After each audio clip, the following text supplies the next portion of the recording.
Hi, this is Parvej and today I'll show you how to change car color or any object color in Photoshop CC 2021. After see the video, you can change any object color without any quality loss. So see carefully and practicing with me.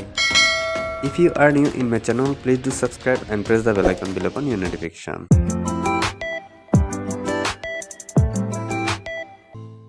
First of all, I have to select car white area, what color we will change. For that, select image layer and take quick selection tool and just select car white area.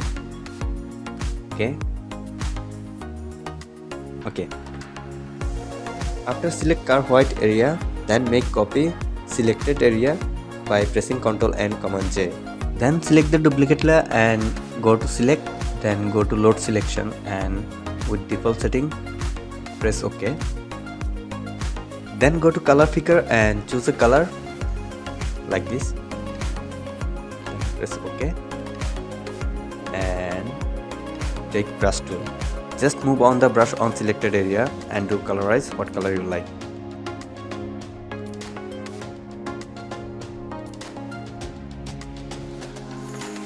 After finish that, select the duplicate layer and go to blending mode and do layer multiply.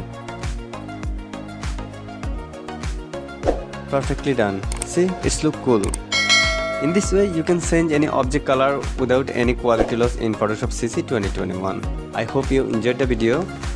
If you have any question, please let me know in comment section below. I'll do reply, and if you are not subscribed my channel yet, please do subscribe and I will back with another video soon. Till then, take care. Bye bye.